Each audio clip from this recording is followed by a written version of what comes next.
The winter wind whistled through the gaps in the weathered walls of Molly Turner's cabin, but it was not the chill that made her start when she heard the thud of a body collapsing on her porch. She clutched her father's old shotgun, heart racing as she approached the door. Expecting trouble, it came often enough to lone women in the Colorado Territory of 1875. The man sprawled face down on her porch wasn't moving. Blood darkened the snow beneath him, a stark crimson against pristine white. Molly lowered her shotgun, but kept it ready as she nudged him with her foot. No response. "Mister," she ventured, voice firm despite her fear. "You alive?" A groan answered her, and the stranger turned his head slightly. His face was bruised, a gash at his temple crusting with blood, but even in this state, Molly could tell he was handsome, all sharp angles and strong features beneath several days' worth of beard. "Indians?" she asked, assuming the worst as she always did out here, 12 miles from Gunnison. "No, madam," he managed, voice barely a rasp.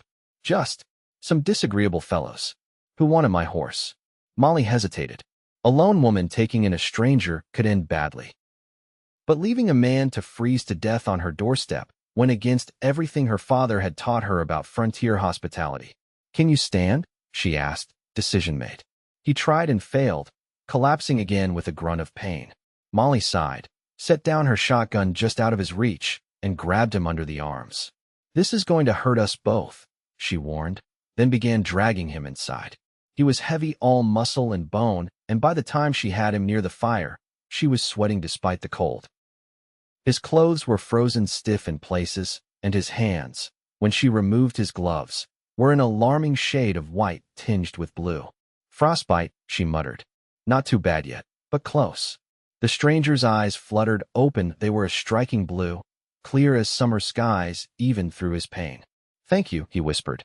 "Don't thank me yet," Molly replied, businesslike. "You might still lose those fingers." She worked quickly, filling a basin with lukewarm water from the kettle. His hands were calloused and cold, a working man's hands, and she immersed them gently into the basin. He hissed in pain as circulation began returning. "Name's Roy," he said through gritted teeth. "Roy Ransom." "Molly Turner," she replied, not looking up from her work. "What brings you to these parts, Mr. Ransom?" "Cattle drive," he managed. "Was heading back to Texas when I got separated in that blizzard 3 days back." Molly nodded. The storm had been fierce, trapping her in the cabin for days. "And the men who took your horse?" A shadow crossed his face. "Didn't recognize them. 3 of them jumped me while I was making camp. Took everything except what I had on me." As the evening progressed, Molly tended to Roy's other injuries, a knife wound in his side that needed stitching, the gash on his head, and various bruises. He bore it stoically, only occasionally letting out a soft grunt of pain. "You're good at this," he observed as she tied off a neat stitch. "My father was a doctor before we came west," Molly explained, snipping the thread. "He taught me what he could. He died last winter. Pneumonia." She said it matter-of-factly, though the loss still felt raw. "This is his cabin. My cabin now." Roy frowned. "You're out here alone?" "I manage," she said defensively. "The general store in Gunnison takes my jams and preserves. I trap some, hunt some. It's enough." Roy looked around the small but tidy cabin. It was humble but had touches that spoke of care, dried flowers hanging from the rafters, handmade quilts, shelves of books that seemed out of place in such a frontier setting. "It's a hard life for anyone, let alone a woman," Molly interrupted, arching an eyebrow. "I've heard that before, Mr. Ransom." He had the grace to look abashed. "I meant alone. It's a hard life for anyone alone." Molly softened slightly.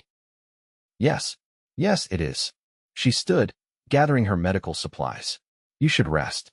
We'll see how you are in the morning." That night, Roy slept on a pallet by the fire while Molly lay in her small bed behind a curtain partition, listening to his even breathing and wondering what kind of trouble she'd invited into her home. Morning revealed a man more handsome than she'd first realized. The swelling on his face had subsided somewhat, revealing strong cheekbones and a straight nose. His dark hair, now cleaned of blood, curled slightly at the ends. When he smiled his thanks for the breakfast she'd prepared, Molly felt a flutter in her chest that she quickly suppressed. "How are your hands?" she asked, all business. Roy flexed them. They were red and painful looking, but functional. "Better, thanks to you." "And your side?" Sore, but I'll live. He hesitated. Miss Turner, Molly, she corrected. Molly, he amended with a small smile. I can't pay you for your kindness. Not until I get to town and wire for funds, but I'm good for it. She waved him off. I don't need your money, Mr. Ransom. Roy, he insisted. And I pay my debts, one way or another. Molly assessed him for a moment. Can you chop wood? Roy looked surprised but nodded. Yes, madam. Then you can start there. My wood pile's running low, and with that side of yours, it'll take you twice as long as it should. For the next 3 days, a routine developed. Roy would work outside as much as his injuries allowed, chopping wood, repairing the loose boards on her porch, fixing the leak in her roof, while Molly went about her usual chores. In the evenings, they would sit by the fire, talking. Roy told her of Texas, of the vast ranch his family had lost after the war, of his years driving cattle north to the railheads. Molly spoke of her childhood in Philadelphia, her father's decision to move west after her mother's death, and the challenges of their first years on the frontier. On the 4th night, as they sat drinking coffee, Roy asked the question she'd been expecting. Why do you stay? A woman with your education could find a place in town, maybe teach at the school. Molly stared into the fire. This land was my father's dream. He believed in it.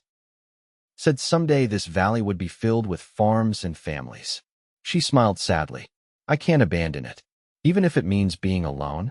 She met his gaze. Better alone than with the wrong company. Something flickered in Roy's eyes, understanding, perhaps, or admiration. Fair enough. The next morning, Molly woke to find Roy already outside, splitting wood with powerful strokes despite the pain it must have caused his healing side. She watched him through the window for a moment, noting the fluid motion of his shoulders, the concentration on his face. When she brought him coffee, their fingers brushed, and the touch lingered longer than necessary. Their eyes met, and Molly felt heat rise to her cheeks that had nothing to do with the cold air. That evening, a new tension filled the small cabin. Their conversations, once easy, now had pauses filled with unspoken thoughts. When Roy asked about the books on her shelf, Molly showed him her favorites: poetry by Whitman and Dickinson, novels by Hawthorne and Eliot. My mother loved books, she explained. She believed a person should feed their mind as well as their body. Roy ran his fingers, still calloused, but warm now, over the spine of one volume. Would you read something? She chose Whitman, and as she read by firelight, Roy watched her with an intensity that made her voice falter at times. When she finished, the silence between them was electric.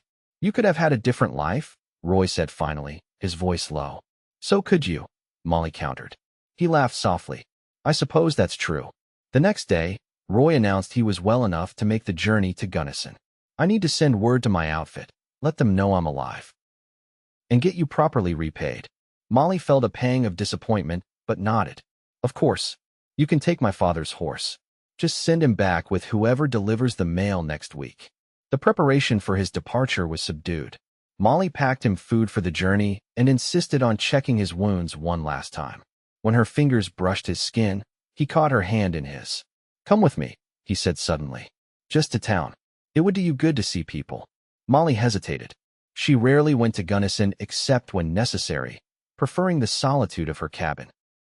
But something in Roy's expression, hopeful, almost vulnerable, made her nod. I'll get my coat. Gunnison was a small but growing settlement, with a main street lined by wooden buildings, a general store, a saloon, a small hotel, and various other businesses catering to the needs of ranchers, miners, and the occasional traveler. As they rode in together, Molly was acutely aware of the curious glances sent their way. A woman living alone outside town was already the subject of gossip. Arriving with a handsome stranger would only fuel the talk. At the telegraph office, Roy sent his message while Molly waited outside, watching the bustle of the street with a mixture of interest and discomfort. She had forgotten how noisy even a small town could be after the quiet of her cabin. Well, Miss Turner graces us with her presence, came a smooth voice that made Molly stiffen. She turned to find Martin Blackmore, the town's wealthiest businessman and owner of the largest ranch in the area. He'd made his interest in both her and her father's land clear on numerous occasions. Mr. Blackmore, she acknowledged coolly. I was beginning to think you'd frozen to death out there in that shack, he said with a smile that didn't reach his eyes. Perhaps you've finally reconsidered my offer? The answer remains no, Molly said firmly. My land is not for sale. Blackmore's smile tightened. Every piece of property has its price, Miss Turner. And every woman has her limits to what she can endure alone. Before Molly could respond, Roy emerged from the telegraph office, his posture immediately alert as he assessed the situation. Everything all right? He asked, moving to stand beside Molly. Fine, she assured him, then with pointed emphasis added, Mr. Blackmore was just leaving. Blackmore's eyes narrowed as he assessed Roy. I don't believe we've met. Roy Ransom, Roy said, not offering his hand. Martin Blackmore. I own the Double B Ranch. The implied power in the statement hung in the air. You're new to these parts. Just passing through, Roy replied neutrally. Blackmore looked between them, speculation in his gaze. Well, Miss Turner, if your friend here moves on, remember my offer stands. Good day to you both. As he walked away, Molly released a breath she hadn't realized she was holding. That man has been trying to buy my father's land since before he died, she explained. He wants to expand his ranch, and my property controls the best water access in the valley. Roy watched Blackmore's retreating figure. Men like that don't take no for an answer easily. No, Molly agreed. They don't. They spent the rest of the day in town, with Roy purchasing new supplies and Molly selling her preserves at the general store. When they stopped for a meal at the small hotel restaurant, Roy insisted on paying, and Molly didn't argue. It was the first time she'd eaten food she hadn't prepared herself in months, and despite its simplicity, it felt like a luxury. As they rode back to her cabin in the fading light, Molly felt a contentment she hadn't experienced in a long time. Roy was easy company, matching his horse's pace to hers, pointing out deer tracks or interesting birds along the way. Thank you, she said as they crested the hill that overlooked her small homestead, for convincing me to come today. Roy smiled, the expression transforming his face. My pleasure, Molly. That night, after they'd stabled the horses and shared a simple supper, Roy stood by the door, hesitant. I received a reply to my telegraph. My outfit is in Denver now. They'll be heading south in a week. Molly felt her heart sink, but kept her expression neutral. I see. I should join them, he continued, watching her closely. Of course, she said, busying herself with clearing their plates. You have responsibilities. Roy stepped closer, catching her hand to stop her movement. Molly. She looked up, unable to hide the emotion in her eyes now that he was so near. Ask me to stay, he said softly. The dishes clattered as Molly set them down. I can't do that. Why not? Because I won't be a burden or an obligation, she said firmly. You have your life, Roy, your work. And if I want more than that. He was closer now, close enough that she could feel the warmth radiating from him. What are you saying? She whispered. Instead of answering, he bent his head and kissed her. It was gentle at first, questioning, but when Molly responded, sliding her hands up to his shoulders, it deepened into something more urgent, more honest than any words could have been. When they finally parted, both breathless, Roy rested his forehead against hers.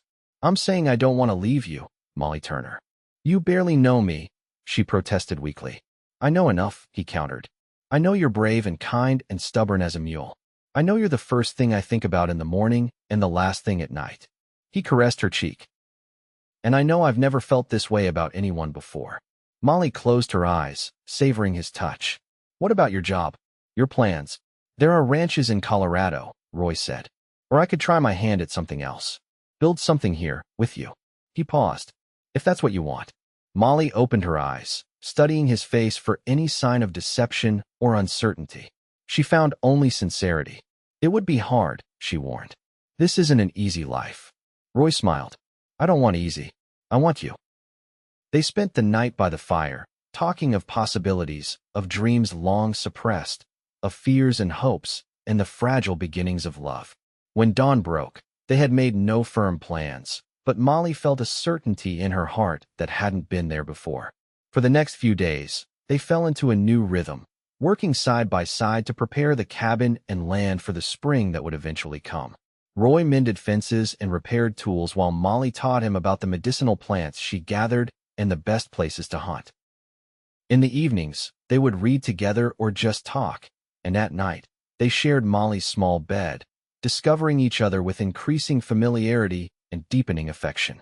But their idyll was interrupted one afternoon by the sound of approaching horses. Molly was outside, hanging laundry, when she heard them. Roy emerged from the woodshed, instantly alert. 3 riders appeared around the bend: Martin Blackmore and 2 of his men. Molly tensed as they approached, while Roy moved to stand beside her, his presence reassuring. "Miss Turner," Blackmore called, tipping his hat with exaggerated courtesy. "Mr. Ransom, what a surprise to find you still here. What can we do for you, Mr. Blackmore?" Molly asked, her voice steady despite her unease. Blackmore dismounted, handing his reins to one of his men. "I've come with a proposition. A better one than before." "I've told you, hear me out," Blackmore interrupted. "Times are changing, Miss Turner. The territory will be a state soon enough. Property laws are becoming more structured." He smiled thinly. "It would be a shame if there were questions about your claim to this land." Roy stiffened. "Are you threatening her?" "Not at all," Blackmore said smoothly. "Simply stating facts. A woman alone, with no family. Claims can be contested. Boundaries disputed." He looked around the property. "But I'm a reasonable man. My offer is twice what I proposed before." Molly shook her head. "The answer is still no." Blackmore's expression hardened. "You should reconsider. These mountains can be dangerous. Accidents happen. Fires start." Roy stepped forward, his stance protective. "I think you should leave now." The 2 men behind Blackmore shifted, hands moving subtly toward their guns. The tension in the air was palpable. "And who are you to tell me what to do on my property?" Blackmore asked coldly. "Your property?" Roy echoed incredulously. "As good as," Blackmore replied. "The water rights to this valley will be mine, one way or another." He looked at Molly. "I'm giving you one last chance to be reasonable, Miss Turner. Take my offer, or face the consequences." Molly lifted her chin. "Get off my land, Mr. Blackmore." For a moment, Blackmore seemed about to say something more, but instead, he nodded to his men. "Remember, I tried to be fair." With that, he mounted his horse and rode away, his men following close behind. Once they were out of sight, Molly's composure cracked. She trembled, and Roy pulled her into his arms. "He won't stop," she said against his chest.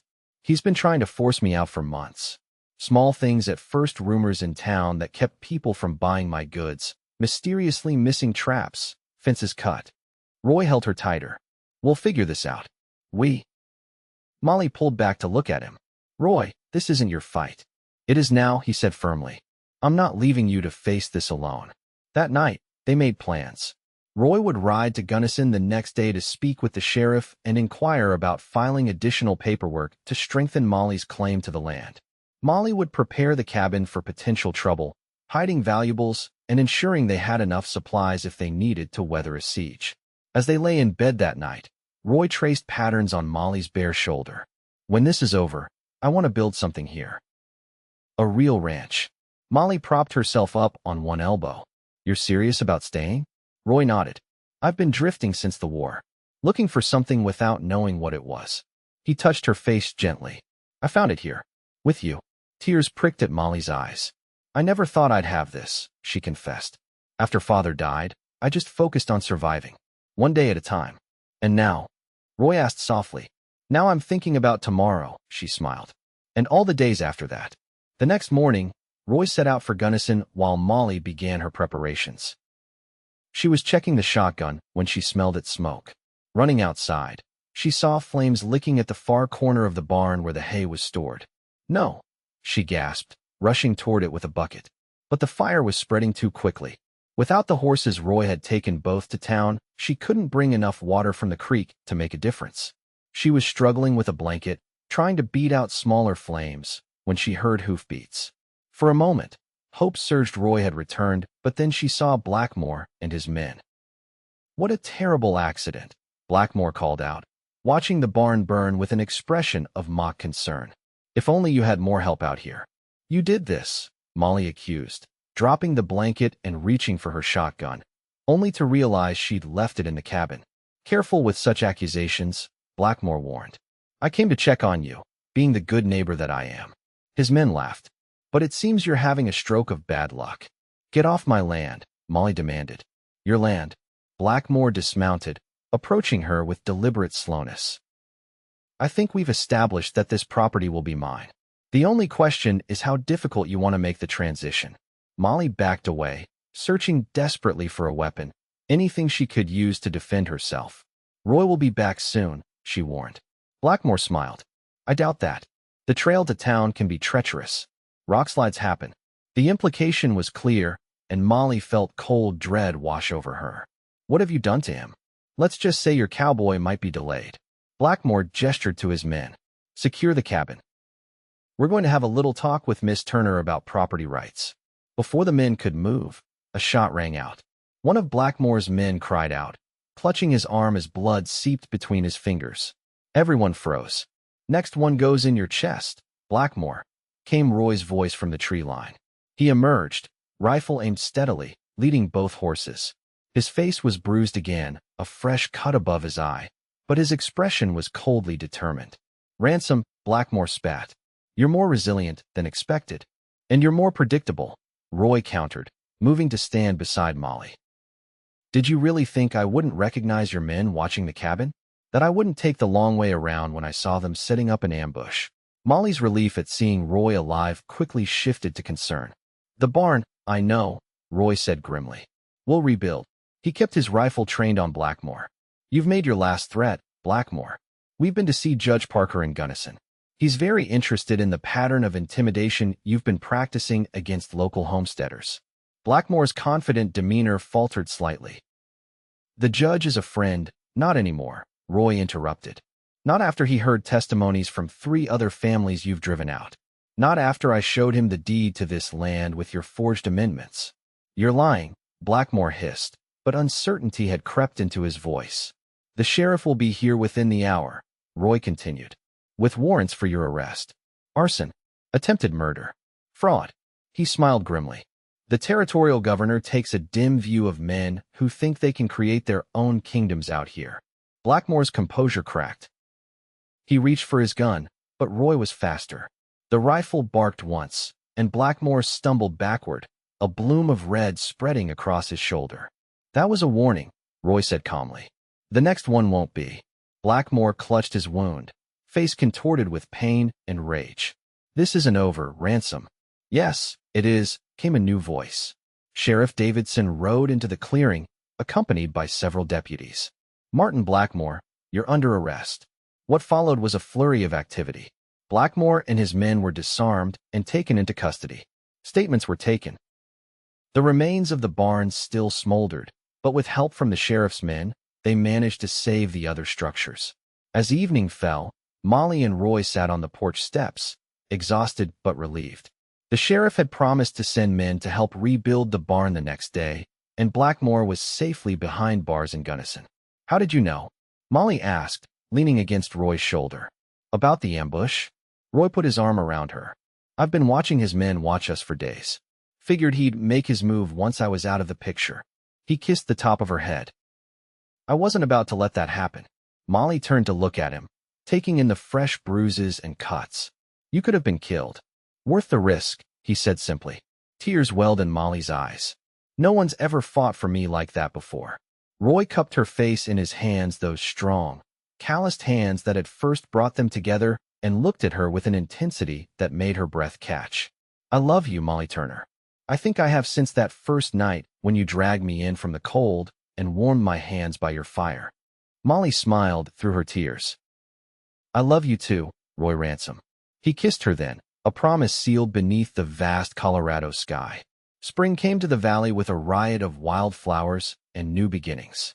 The barn had been rebuilt, stronger than before, and now housed not only Molly's horse but 3 new ones Roy had purchased for their fledgling ranch. Blackmore had been convicted and sent to the territorial prison, his empire crumbling as other victims came forward. His land was being divided and sold, with Molly and Roy purchasing a portion adjacent to their property to expand their operations. On a perfect May morning, with the mountains still capped with snow but the valley green with new life, they were married beneath the old oak tree beside the cabin. The ceremony was small, just the judge, the sheriff and his wife, and a few friends from town, but filled with joy. That evening, as they sat on the porch of the cabin that was now truly their home, Roy took Molly's hands in his. "Happy?" he asked. Molly looked out over their land, the new fences, the small herd of cattle grazing in the distance. The foundation laid for the larger house they would build that summer, and smiled. "More than I ever thought possible," she answered truthfully. Roy's thumbs traced circles on her palms, his touch both familiar and thrilling. "Your father was right," he said. "This valley will be filled with farms and families one day." "Our family," Molly said softly, placing his hand over her stomach with a meaningful look. Roy's eyes widened. "Are you?" Molly nodded, happiness radiating from her like light. "In the winter. Our first child will be born in the winter." Roy let out a whoop of joy, lifting her from the chair and spinning her around as she laughed. When he set her down, his eyes were suspiciously bright. "I never thought I'd have this," he confessed, echoing her words from months ago. "A home, a wife, a child on the way." "Neither did I," Molly said, resting her head against his chest, listening to the strong, steady beat of his heart. "But here we are." As twilight deepened into night, they remained on the porch, planning their future, dreaming of the child to come and the life they would build together. When the evening chill set in, Roy took Molly's hand, his fingers interlacing with hers. "Come inside," she said softly. "Let me warm your hands by the fire." Roy smiled, following her into the home they had defended and would now fill with love.